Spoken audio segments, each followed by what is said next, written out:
Құрметті YouTube көрермендерім, бірінші сіздерге айтарым, менің каналыма подписаться етіп, жазыла кетіңіздер. Өйткені осындай қызықты да дәмді тағамдарды үнемі көріп отыруыңыз үшін, жаңа тағамдарды жіберіп алмау үшін. Бүгін мен өте бір керемет тағам жасайын деп тұрмын. Өте дәмді. Оны көп адам жасай бермейді.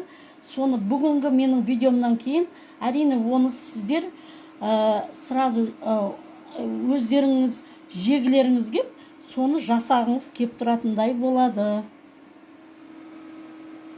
Мінекей майымызды әбден қыздырып алдық. Енді етімізді салып жібереміз.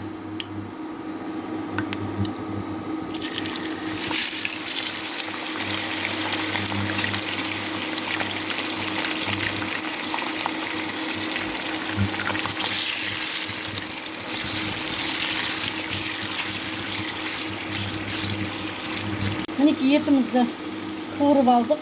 Бойынан су кеткенше, жаңағы еттің өзінің суы болады ғой, соны кеткенше қуырып алдым. Енді міне пиязымызды салып жіберейік. Пиязымызды көп қуырмаймын, кішкене өлтіріп алғанша қуырамын. Мінекей пиязымызды кішкене қуырып алдық. Енді міне сәбізіміз.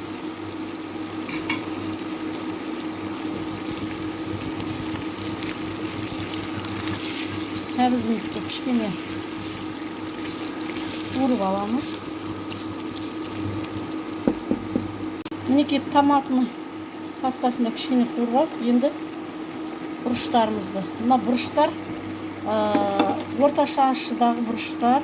Мынау бұрыштарымыз орташа ащыдағы бұрыштарымыз. Қатты бұрыштарды салмадым, өйткені сол осы орташа бұрыштағы ащы бұрыштар кішкене осы тағамға ерекше дәм береді. Мінекей бұрышымыздың артынан мен сразу су құя салайын. Мінекей кішкене суын көбірек құйып алдым тағы. Өйткені ол тағамға су кішкене көбірек керек. Мінекей суымыз қайнап болды. Енді міне біз машымыз салайын деп жатырық. Бүгінгі негізгі бұл маш. Маш палау, или болмаса маш қуырдақ деп те айтуға болады. Біздің тағамымызда маш қуырдақ. Өте керемет дәмді болады. Бұл тағамды негізі, бұл тағамды бар ғой, көбінесе Сарыағаш, Шымкент, Түркістан облысы, Сарыағаш ауданында, Келес ауданында көп жасалынатын тағам бұл. Тамағымызға азырақ тұзын салып жіберейін. Мінекей маш палауымызға тағы да азырақ күрішін салып жібереміз. Бұлай араластырып жібереміз.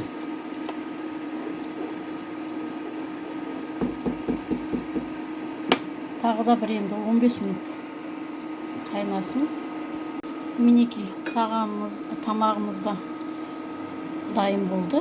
Азырақ бетіне көкөнісін салып жіберейін. Мінекей дайын болды. Мінекей маш палауымыз да дайын болды. Бұл, мен білмеймін, егер жасап жүрген адамдар болса бар ғой, олардың сүйіп жейтін тағамы деп ойлаймын. Өйткені бұны жасайтын адамдар шынымен де жақсы көріп жейді. Өте өйткені дәмі де жақсы, бір ерекше бір өзінің дәмі бар. Бұл маш палау, маш қуырдақ, маш палау деп аталады ғой. Или болмаса бұның сорпасын жасасаңыздар болады.